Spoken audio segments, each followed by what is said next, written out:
안녕하세요. 김호준입니다. 국정원의 심리전단이 문화예술인 블랙리스트를 작성한 데 그치지 않고 해당 문화예술인들의 이미지를 실추시키기 위해 공작을 벌인 것이 밝혀졌습니다. 배우 김성근, 김여진 씨의 나체 사진을 합성해 부적절한 관계, 육체관계 등의 문구를 넣어 인터넷에 유포한 겁니다.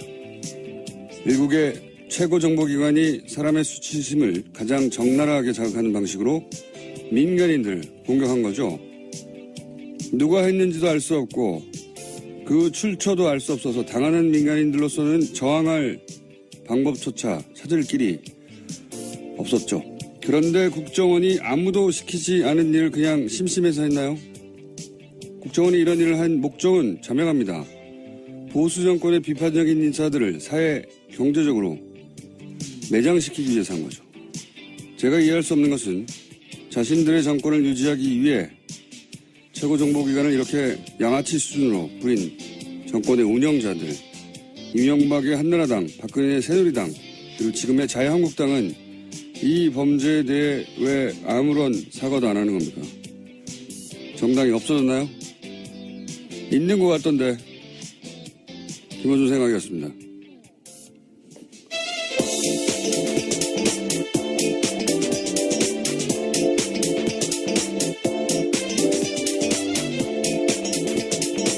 시사인의 김은지입니다. 국정원이 참 여러 가지로 우리를 놀래키는데 예, 정말 저열합니다. 이렇게까지 할 줄은 사실은 상상하지 못했던 분이 많았던 것 같아요. 예, 저런 이미지를 공무원이 세금을 받고 만들었다라는 상상을 하면요. 상상이 아니고 실제죠. 참. 노무현 대통령 논두렁식의 이 워딩도 이제 심리학자들을 동원해가지고 그냥 만든 게 아니라 당사자가 가장 치욕적으로 느낄 어떤 문구를 만들어냈다는 거잖아요. 예. 그러니까 전직 대통령을 상대로도 어떻게 하면 가장 자네는 방식으로 무너뜨려서 저항하지 못하게 하고 짓밟아 버릴까. 그래서 심리학자가 이 통해서 공작을 하는데 그걸 생각하면 어느 누구를 상대로 어떤 짓을 못할까, 안 했을까. 예. 상상 가능한 범주를 넘어서는, 예. 온갖 짓을 한 것이 분명한데, 좀 방금 얘기했지만, 아니, 그러면은 그때 여당이었던, 네, 집권 세력이었던, 한나라당, 새누리당, 그리고 지금은 자유한국당. 여기에서 한마디 해야 될 거 아닙니까? 당연하잖아요. 대국민은 아니더라도 최소한 당사자란 애들에게라도 뭐라고 해야 되는데, 없는 척 하고 있어요. 네. 제가 김성근이라고 했다고 하네요. 문성근 씨인데. 예, 오늘 3부에서 저희가 직접 모시고 관련해서 당사자는 얼마나 괴롭겠습니까? 말 못할 여러 가지 고통이 있었을 텐데 구체적인 사례와 이야기를 인터뷰를 저희가 3부에서 나눠보기로 하겠습니다. 자, 브리핑 시작하기 전에 요즘은 저희 앞방송이 있습니다. 김보빈 아나운서 진행하는 앞방송 문자로 그런 문자가 와요. 오늘도 브리핑 좋았어요. 김은지 화이팅. 이제는 저희 방송 시작할 때 오는 게 아니라 앞방송에 옵니다. 타임머신 문자들. 예. 미리 들으신 거죠? 자, 어쨌든 감사합니다. 첫 번째 뉴스는요? 네, 문재인 대통령이 유엔 총회 참석차 다음 주에 뉴욕을 방문합니다. 그에 앞서 어제 미국 CNN 방송과 인터뷰를 했는데요. 전술핵 관련된 입장을 공식적으로 냈습니다. 북한의 핵에 대응해서 우리가 자체적으로 핵 개발을 해야 한다거나 우리가 전술핵을 다시 반입해야 한다는 생각에는 동의하지 않는다라고 밝힌 겁니다. 문재인 대통령은 특히 동북아 전체의 핵 경쟁을 촉발시켜서 동북아 전체의 평화와 안전을 저해할 것이라는 판단한다라고 강조했습니다. 이건 뉴스공장에서 줄기차게 얘기했던 거고, 예, 어젠가요? 매티스 국방장관도 얘기했잖아요. 예. 네, 공개적으로 그런 이야기를 했습니다. 뉴스공장을 듣는 것 같아요. 매티스가요?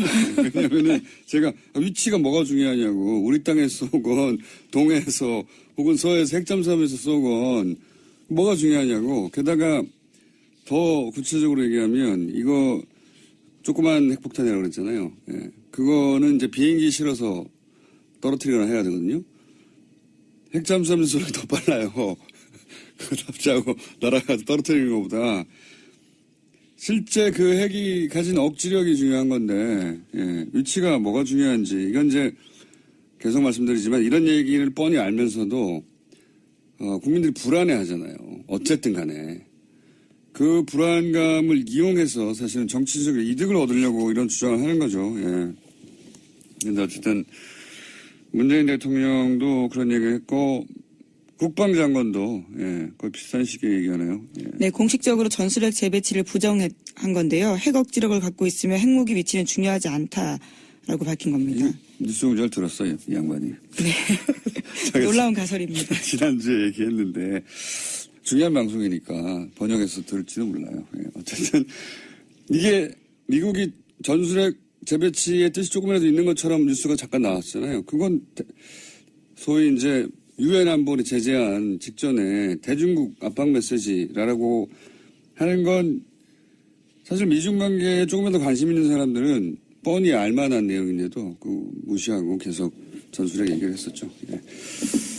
800만 달러 지원하겠다는 얘기도 검토 중이라는 얘기도 나오지 않았습니까? 예. 네, 어제 정부가 밝힌 바인데요. 국제기구의 대북 인도 지원 사업에 800만 달러를 지원하는 방안을 검토 중이라고 밝혔습니다. 유니세프 세계식량계획 등 유엔 산하 국제기구 요청에 따른 대북 지원 사업에 대한 논의를 할 거다라는 겁니다. 알겠습니다. 방금 한 줄 속보인데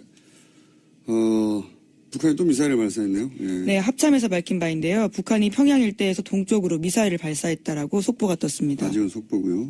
NH가 보도한 거고 NHK가 이제 유엔 안보리 대북 제재가 있었으니까 북한도 한마디 해야 되는 거죠 지금. 예.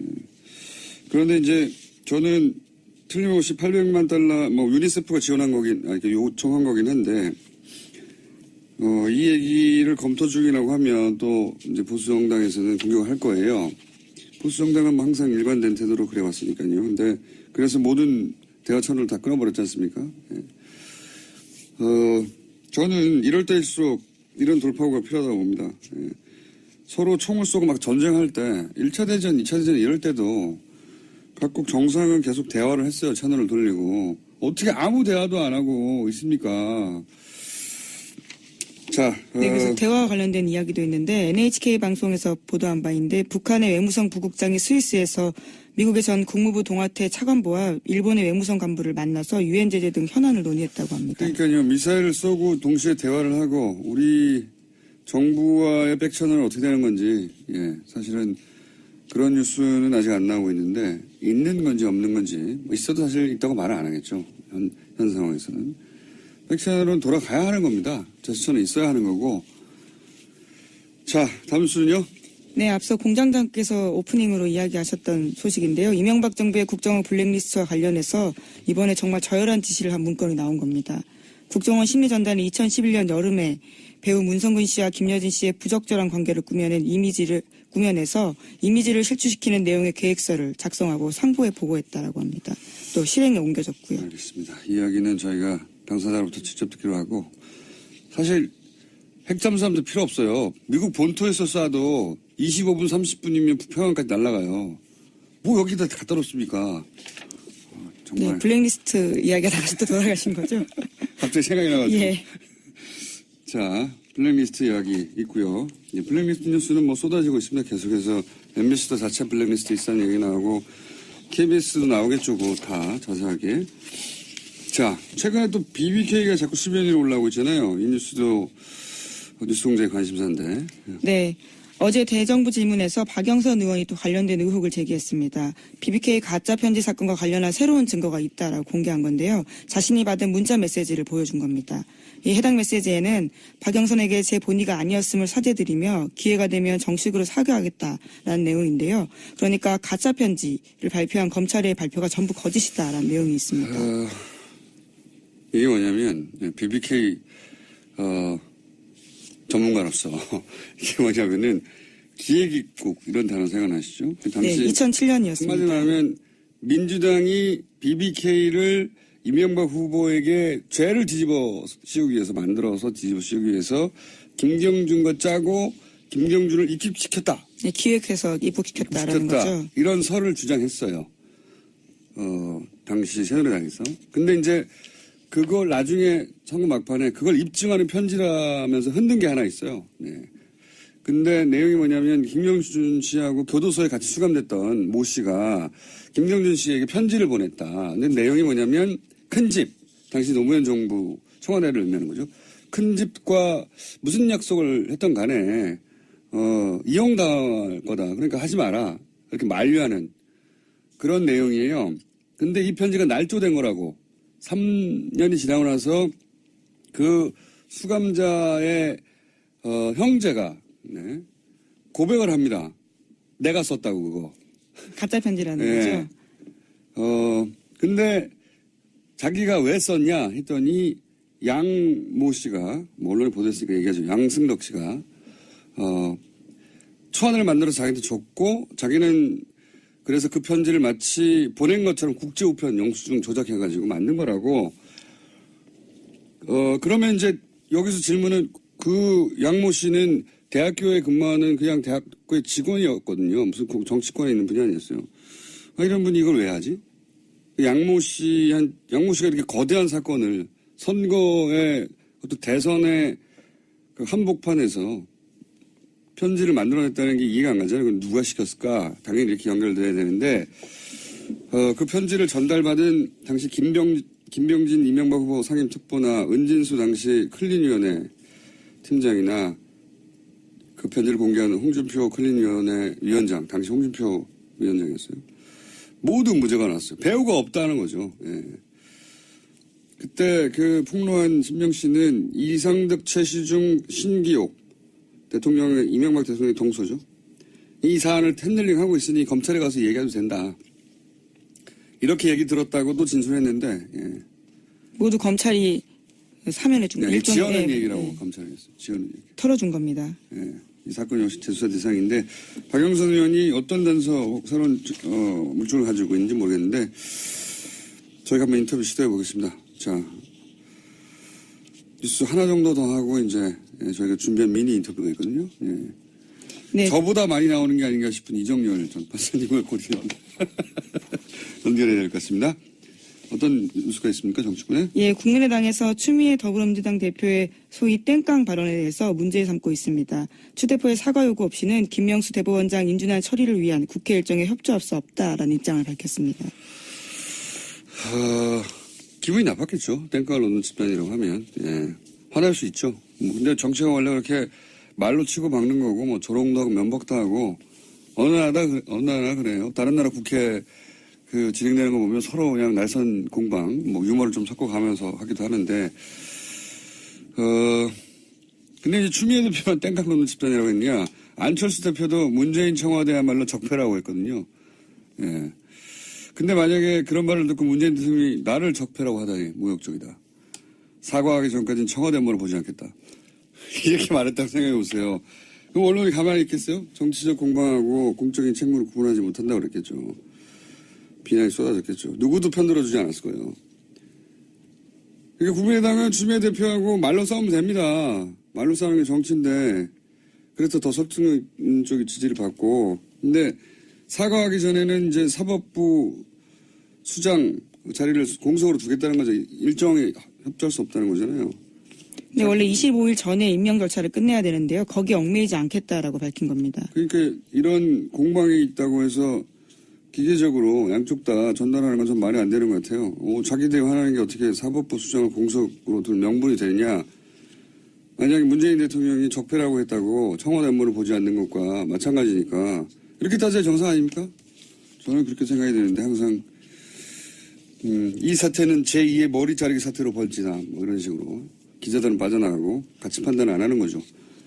비겁한 태도라고 봅니다. 저는. 여기까지 하고요. 네, 저는 인사드리고 가겠습니다. 자, 안녕히 가십시오. 예, 지금까지. 시사인 김은지였습니다. 감사합니다. 안녕하세요. 김호준입니다. 국정원의 심리전단이 문화예술인 블랙리스트를 작성한 데 그치지 않고 해당 문화예술인들의 이미지를 실추시키기 위해 공작을 벌인 것이 밝혀졌습니다. 배우 김성근, 김여진 씨의 나체 사진을 합성해 부적절한 관계, 육체관계 등의 문구를 넣어 인터넷에 유포한 겁니다. 일국의 최고정보기관이 사람의 수치심을 가장 적나라하게 자극하는 방식으로 민간인들 공격한 거죠. 누가 했는지도 알 수 없고 그 출처도 알 수 없어서 당하는 민간인들로서는 저항할 방법조차 찾을 길이 없었죠. 그런데 국정원이 아무도 시키지 않은 일을 그냥 심심해서 했나요? 국정원이 이런 일을 한 목적은 자명합니다. 보수 정권의 비판적인 인사들을 사회 경제적으로 매장시키기 위해서 한 거죠. 제가 이해할 수 없는 것은 자신들의 정권을 유지하기 위해 최고정보기관을 이렇게 양아치 수준으로 부린 정권의 운영자들, 이명박의 한나라당, 박근혜의 새누리당, 그리고 지금의 자유한국당은 이 범죄에 대해 왜 아무런 사과도 안 하는 겁니까? 정당이 없어졌나요? 있는 것 같던데. 김어준 생각이었습니다.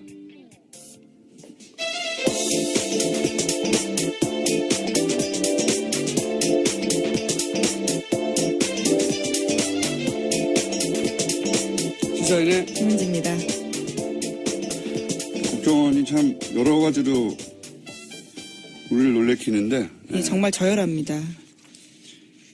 이렇게까지 할 줄은 사실은 상상하지 못했던 분이 많았던 것 같아요. 예, 저런 이미지를 공무원이 세금을 받고 만들었다라는 상상을 하면요. 상상이 아니고 실제죠.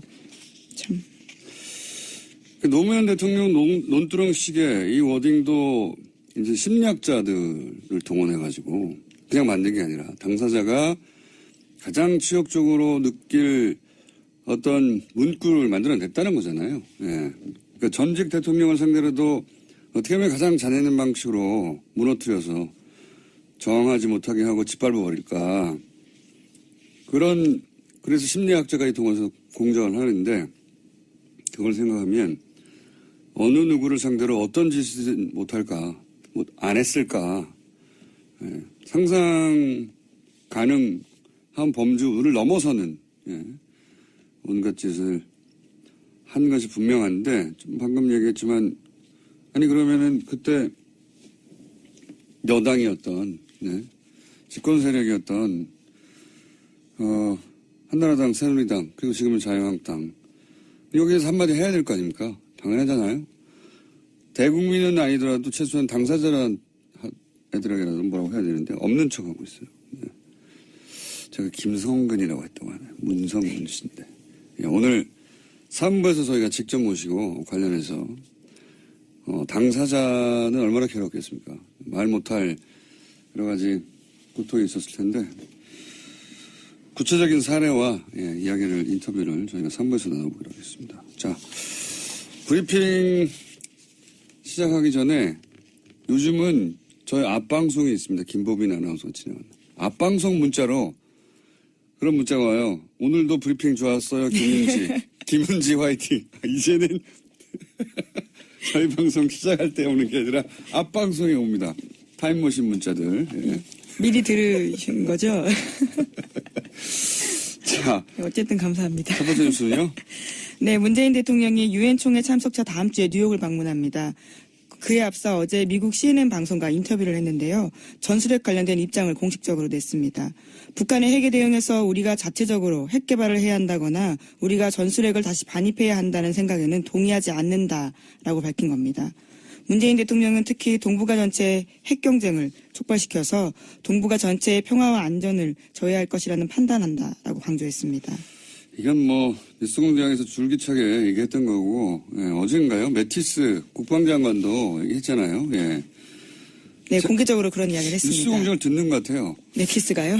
왜냐하면 제가 위치가 뭐가 중요하냐고 우리 땅에서 쏘건 동해에서 혹은 서해에서 핵잠수함에서 쏘건 뭐가 중요하냐고 게다가 더 구체적으로 얘기하면 이거 조그만 핵폭탄이라고 그랬잖아요. 예. 그거는 이제 비행기 실어서 떨어뜨리거나 해야 되거든요. 핵잠수함에서 쏘는 게 더 빨라요. 그거 납치하고 날아가서 떨어뜨리는 것보다 실제 그 핵이 가진 억지력이 중요한 건데 위치가 뭐가 중요한지 이건 이제 계속 말씀드리지만 이런 얘기를 뻔히 알면서도 국민들이 불안해하잖아요. 어쨌든 간에 그 불안감을 이용해서 사실은 정치적 이득을 얻으려고 이런 주장을 하는 거죠. 그런데 어쨌든 문재인 대통령도 그런 얘기를 했고 국방장관도 거의 비슷한 시기에 얘기하네요. 예. 네, 공식적으로 전술핵 재배치를 부정한 건데요. 핵 억지력을 갖고 있으며 핵무기 위치는 중요하지 않다라고 밝힌 겁니다.